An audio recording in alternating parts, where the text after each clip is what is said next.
قاضی اعجاز مالکی نے، شیخ عبدالحق محدث دہلوی نے، دیگر بزرگ جو سیرت نگار گزرے انہوں نے لکھا ہے کہ نبی پاک صلی اللہ علیہ وسلم کے اندر 100 مردوں سے زیادہ طاقت تھی. 100 مردوں سے زیادہ طاقت. اب جو بات کہنے لگا ہوں، جو نتیجہ دینے لگا ہوں، اس پر خاص توجہ آپ فرمائیں گے. ذرا فکری طور پر، نظریاتی طور پر ایک چیز کو سمجھیے. ہم سمجھتے ہیں کہ جوان لڑکا ہے جی جو مرضی کرے، عمر ہے جی. آپ ذرا بات پر غور کیجئے گا کہ حضور صلی اللہ علیہ وسلم میں طاقت 100 مردوں سے زیادہ ہے اور حیا کنواری لڑکیوں سے بھی زیادہ ہے. ذرا اس بات کا تقابلی جائزہ کیجئے گا کہ طاقت 100 مرد سے زیادہ ہے لیکن حیا کنواری لڑکی سے بھی زیادہ ہے. اس کا معنی یہ ہوا کہ جس ٹہنی کو پھل زیادہ لگ جاتے ہیں وہ جھکا کرتی. تو حیا تو حسن ہے، حیا تو آپ کو پاک صاف کرے گا، حیا تو آپ کو نرالا کرے گا، انوکھا کرے گا. وہ ہمارے ایک دانشور ہیں، تو انہوں نے مضمون لکھا، کئی باتیں بڑی پسند آتی ہیں. وہ کہتے ہیں کہ میری اہلیہ، ان کو بھی کسی نے مس گائیڈ کر دیا تھا، حالانکہ اچھی خاتون ہے، کسی نے مس گائیڈ کر دیا. تو وہ بھی سماجی اور ویلفیئر اور یہ خواتین کو شوق ہوتا نا بننے کا، تو وہ بھی سماج کے اندر اچھا مقام تلاش کرنے کے موڈ میں آ گئی. تو کہیں ایک دن جانا تھا تو بڑی بن سور کے میرے ساتھ وہ گاڑی میں بیٹھ گئی. تو میں گاڑی میں، عورتوں کو یہ بھی مسئلہ ہوتا ہے نا کہ ہماری تعریف کرو، تو کئی دفعہ بعد مردوں بیچاروں کو جھوٹ بولنا پڑتا ہے، تو زبردستی کراتی ہے نا جی. تو اس میں گنجائش بھی دی ہے شریعت نے گنجائش دی ہے کہ کبھی بیوی کو راضی کرنے کے لیے خلاف واقعہ بات کرنی پڑے تو کر لینی چاہیے. تو وہ کراتی بھی ہیں. 3 موقع پر خلاف واقعہ بات کرنے کی اجازت ہے. واقعے کے خلاف بھی آپ بات کر سکتے ہیں. جنگ کے موقع پر 2 لوگوں کو صلح کرانے کے لیے اور بیوی کو راضی کرنے کے لیے کر لیں کوئی ایسی بات، بے شک اپنی طبیعت پہ جبر کر کے کر لے، گنجائش ہے، اجازت ہے. تو وہ کہتے ہیں جب وہ گاڑی میں میرے ساتھ بیٹھی بن سور کے، تو وہ تقاضا کرنے لگی کہ میں نے بڑے اچھے کپڑے پہنے ہیں پر آپ نے توجہ نہیں کرائی. تو سیانا بندہ تھا، وہ چاہ رہا تھا کہ میری خاتون سمجھ جائے. وہ کہتا ہے مجھے پتا تھا کہ بیچاری مس گائیڈ ہو گئی ہے، دل کی بڑی اچھی ہے، سیانی ہے، لیکن اس کو کچھ خواتین نے، کچھ لوگوں نے مل کے اس کو ذہن غلط کر دیا ہے کہ سماج میں نکلو، باہر جاؤ، کام کرو، فلاں کرو، اپنی مرضی سے جیو. تو میرے ساتھ گاڑی میں بیٹھی کہیں جانے کے لیے، تو مجھ سے کہنے لگی کہ آپ نے میری طرف توجہ ہی نہیں کی، آپ نے کوئی ذکر ہی نہیں کیا کہ میں کیسی لگ رہی ہوں. تو وہ کہتے ہیں میں نے اسے کہا کہ اگر تو ناراض نہ ہو تو پھر میں صحیح والی تعریف کر دوں. تو اس نے کہا کہ آپ کر دیں. تو کہتے ہیں میں نے درد سے اور خلوص سے اپنی بیوی سے کہا، خلوص کے ساتھ. میں نے کہا میں تو روز گھر ہوتا ہوں، روز شام کو گھر ہوتا ہوں، اگر تو میرے لیے تیار ہوتی تو میں تیری تعریف کرتا، لیکن آج تو باہر جانے کے لیے تیار ہوئی، تو پھر ان سے تعریف کی امید رکھ جن کے لیے تو نے تیاری کی ہے. میرے لیے تیاری کرتی تو میں تو ہر شام تیرے پاس ہوتا ہوں. کہتے ہو میرے لفظوں میں درد تھا تو وہ بھی رو پڑی اور کہنے لگی آپ گاڑی روک دیں، مجھے باہر جا کے کسی کو راضی نہیں کرنا، میں نے اسے راضی کرنا ہے جس کو رب کریم نے میرا شوہر بنایا ہے اور میرے لیے منتخب کیا ہے میرے ماں باپ کو. میں واپس لوٹتی ہوں. یہ ایک پہلو ہے سلگتا ہوا، اس کو سمجھا جائے. رسول کریم صلی اللہ علیہ وسلم عرب کی کواری لڑکیوں سے زیادہ حیا والے تھے. کواری لڑکیوں سے زیادہ حضور حیا فرمایا کرتے تھے. جب خانہ کعبہ کی مکہ شریف میں تعمیر ہو رہی تھی نا، اہل عرب اس کو تعمیر کر رہے تھے، تو نبی پاک صلی اللہ علیہ وسلم اپنے چچا حضرت عباس کے ساتھ خانہ کعبہ کی تعریف میں مصروف تھے. تو عرب کے لوگ چونکہ لمبا کرتا پہنتے تھے پیروں تک، تو نیچے اگر کسی وقت کوئی چیز نہیں بھی ہوتی تھی تو کسی کو وہ نظر نہیں آتی تھی، چونکہ پردہ رہتا تھا، لمبا کرتا پہنا ہوا ہوتا تھا.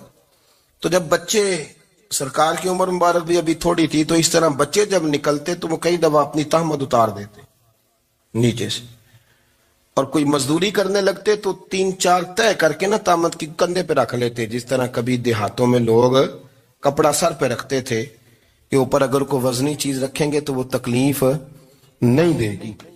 نبی پاک صلی اللہ علیہ وسلم بھی سب لوگوں کے ساتھ خانہ کعبہ کی تعمیر میں شامل تھے. تو حضرت عباس رضی اللہ تعالیٰ عنہ نے کہا حضور سے، ابھی اللہ نے نبوت بھی نہیں فرمایا تھا، بھتیجے آپ بھی تامد اتاریے. یہ صحیح مسلم میں حدیث موجود ہے. اور اس کو کندھے پہ رکھ لیجیے، آپ اینٹیں اٹھا اٹھا کے لا رہے ہیں تو ذرا آپ کو تکلیف نہیں ہوگی.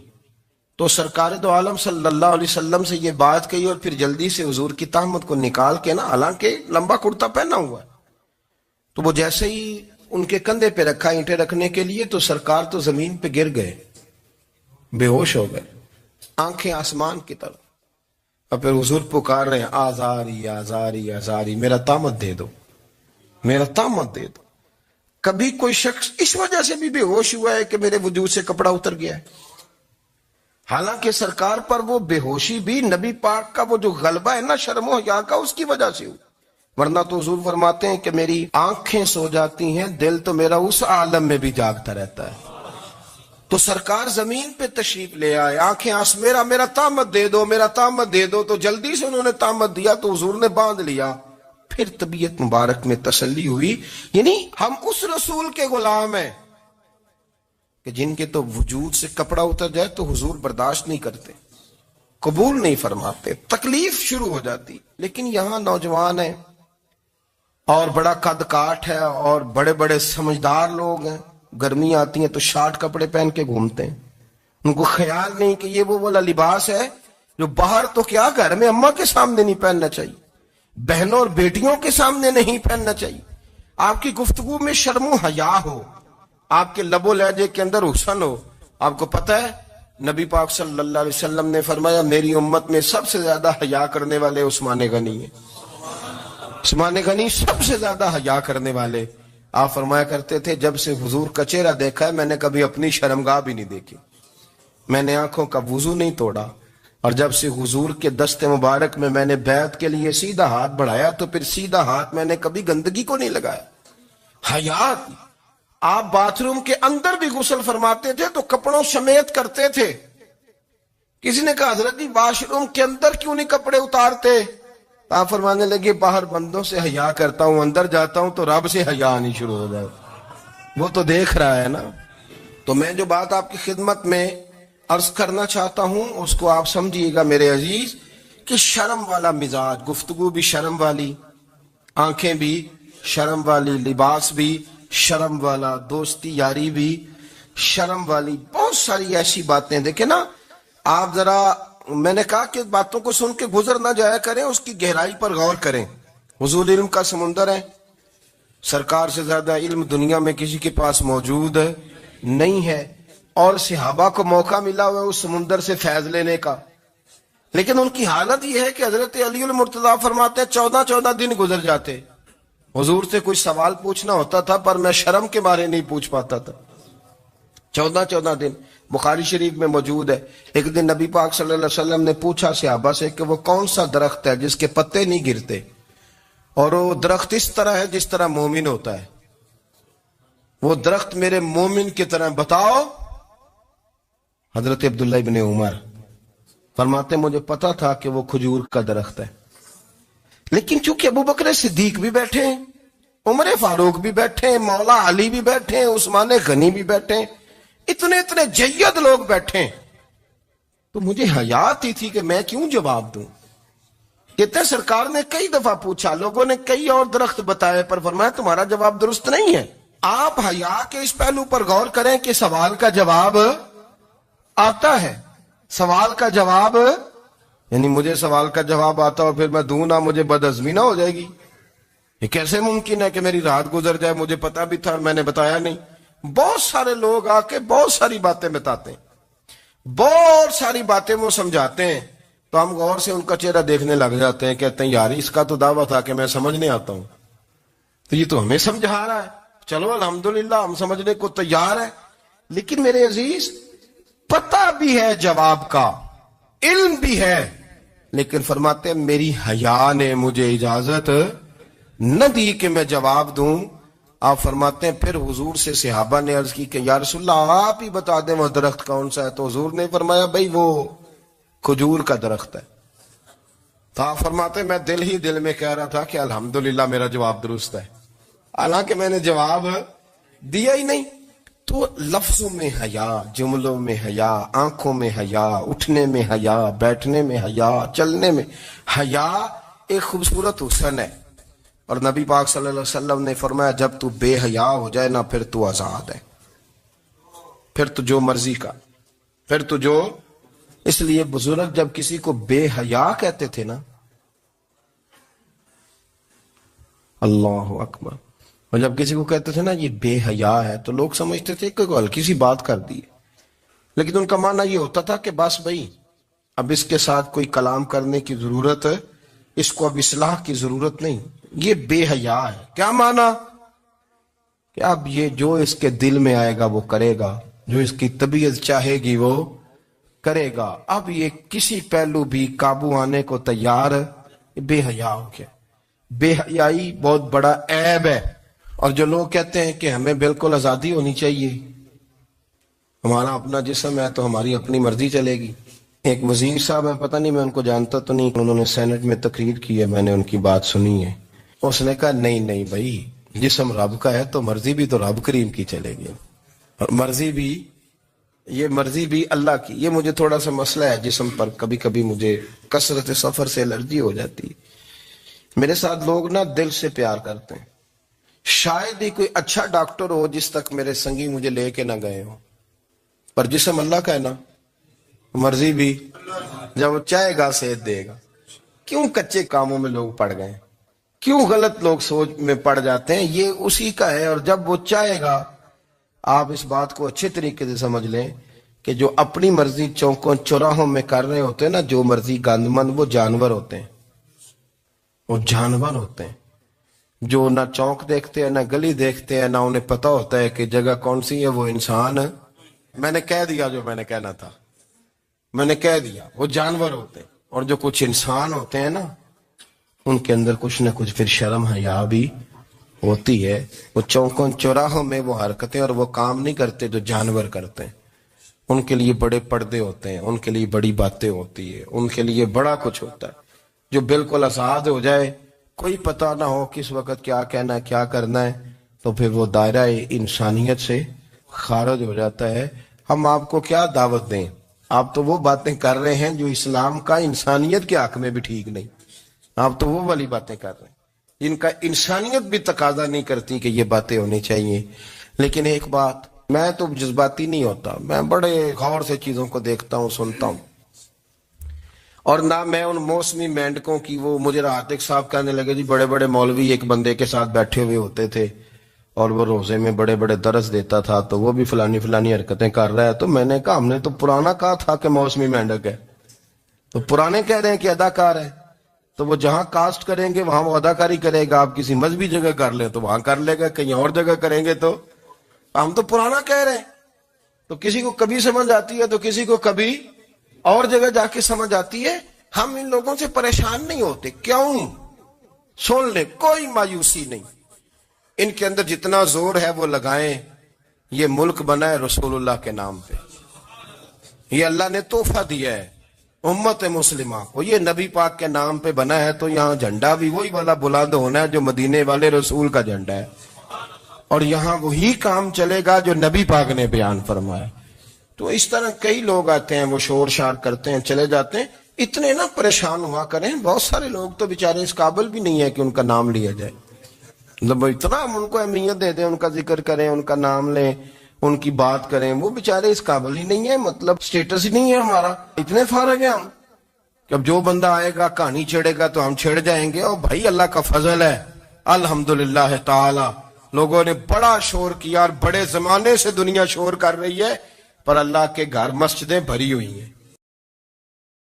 یہ جو بچیوں کو بچے مس گائیڈ کرتے ہیں، انہیں بڑے بڑے خواب دکھاتے ہیں، وہ بیچاری ماں باپ کو چھوڑ کے، بہن بھائی کو چھوڑ کے اس کے ساتھ شادی کرتی ہے. پھر جو اس کا بعد میں حشر ہوتا ہے، آپ ادلیاں نو سردار پہن تکے تے شرما والیاں نو جھوٹے ڈولیاں دے. پھر وہ بیچاری ماں باپ رکھتے نہیں، وہ ظلم کرتا ہے تو کتنی بڑی تکلیف میں وہ بچی آ جاتی. نازک شیشی ہوتی ہے نا تو ٹوٹ جاتی. یہی حال اب جدید خواتین اور یہ جو کچھ اینکر پرسن ہیں، یہ اصل میں نا یہ آپ کو سیاست سکھاتے ہیں، لیکن یہ مادر پیدر آزاد لوگ ہیں، بالکل آزاد۔ یہ تو علماء شور نہ کریں، بات نہ کریں، گفتگو نہ کریں، مشائخ بات نہ کریں، اور یہ جو کچھ سنجیدہ اور دینی طبقہ ہے یہ کوئی شور نہ کرے، یہ تو روڈوں پہ ننگے ہو کے آ جائیں معاذ اللہ۔ خوفناک نظریہ رکھتے ہیں یہ لوگ۔ عورت کو کہتے ہیں تیرے حقوق ہم تجھے لے کے دیں گے، مثلاً وہ کون سا حق ہے جو تم نے لے کے دینا ہے؟ میرے نبی کریم صلی اللہ علیہ وسلم اس کو بیٹی بھی بنایا ہے، اس کو بہن بھی بنایا ہے، اس کو ماں بھی بنایا ہے، اسے بیوی کا عالی شان رتبہ بھی عطا فرمایا ہے۔ اور چونکہ بیٹی کا بھی حق بڑا بیان کیا جاتا ہے، بہن کا بھی، ماں کا بھی، اور بیوی کے معاملے میں لوگ سمجھتے ہیں کہ زیادہ بات نہیں کرنی چاہیے، شاید مسئلہ خراب ہو جائے۔ حالانکہ نبی پاک صلی اللہ تعالی علیہ وسلم نے بیوی کے بارے میں پتہ کیا فرمایا؟ فرمایا جب تم نکاح کر لیتے ہو تو اپنا ایمان محفوظ کر لیتے ہو۔ اب میں اس کی شرح نہیں کرتا، اب خود کر لیجئے گا کہ وہ ایک ایسی شخصیت ہوتی ہے کہ جس کی موجودگی میں آپ کا ایمان محفوظ ہے۔ اب میں نہیں سمجھتا کہ اس سے بڑی بات کوئی اور ہو سکتی ہے، جس کی موجودگی میں آپ کا ایمان، اور بھئی یہ حدیث پاک عرض کر رہا ہوں، نکاح جب کوئی کر لے تو اس نے اپنا ایمان مکمل کر لیا۔ اس کا معنی یہ ہوا کہ آپ کا ایمان محفوظ ہے اس کی موجودگی میں، تو اس سے زیادہ بھی، یعنی ایمان سب سے قیمتی چیز ہے نا، تو اس کے محفوظ ہونے کی وجہ حضور نے نکاح بیان کر دی۔ تو اب میرا خیال ہے بیوی اگر کوئی اس سے بڑا حقوق مانگے گی تو بیوقوفی کرے گی۔ اتنا بڑا درجہ نبی کریم نے اسے عطا کر دی، اتنا بڑا مقام دے دیا کہ تو خامند کے ایمان کے محفوظ ہونے کا ذریعہ بن گئی ہے۔ عورت کو جو حقوق رسول کریم صلی اللہ تعالی علیہ وسلم نے عطا فرمائے، نبی پاک نے جو حقوق دیے، لیکن نا حضرت عبداللہ ابن عمر رضی اللہ تعالیٰ عنہ کی اہلیہ بیمار تھی، تو جلدی جلدی سے وہ آئے، تو جب بہت جلدی ہو، سفر بڑا شدید تھا، تو آپ نے جلدی سے نماز ادا کی، جلدی سے چلے۔ آپ کے خادم کہنے لگے حضور خیریت ہے؟ فرمایا میری بیوی بیمار ہے۔ تو اس نے عرض کی حضور آپ کی اہلیہ بیمار ہے، تو آپ نے نماز بھی جلدی سے پڑھی، سفر بھی جلدی جلدی کیا۔ تو فرمانے لگے یہ وہ چیزیں ہیں جو ہمیں مدینے والے رسول نے سکھائی۔ آپ اس کیفیات کو سمجھیں کہ حضور صلی اللہ علیہ وسلم نے درس دیا۔ اور پھر ایک اور بہت بڑی بات، یہ فضیلت کسی اور کو نہیں دی، جو عورت کو حضور نے فضیلت دی یہ فضیلت کسی اور کو نہیں دی۔ کبھی حضور نے فرمایا کہ تمہارا ابا تمہارے ساتھ بہت سخت رویہ کرے تو تم نے اس کو اس سختی پر داد دینی ہے؟ فرمایا چلو اگر وہ زیادتی بھی کرے تو تم نے اس کے ساتھ سلوک اچھا ہی کرنا ہے۔ لیکن آپ ایک بات کو سمجھے نا کہ بچے کے بارے میں، بیٹے کے بارے میں، بیٹی کے بارے میں فرمایا 10 سال کے ہو کے نماز نہ پڑھے تو سختی کرو، تمہارا ڈنڈا بھی لٹکنا چاہیے۔ بہت ساری جگہوں پہ بہت سارے لوگوں کے لیے سختی کا حکم دیا، لیکن عورت کے لیے حضور نے جو جملے کہے، اصل میں ہم سمجھتے ہیں کہ یہ ایک بات ہے، مشہور ہو گئی ہے روایت حدیث، تو بس اس کے پس منظر پر اور جملوں کے حسن پر شاید معاذ اللہ غور کرنے کی ضرورت نہیں۔ ذرا اس لفظ کی تاثیر پر غور کریں۔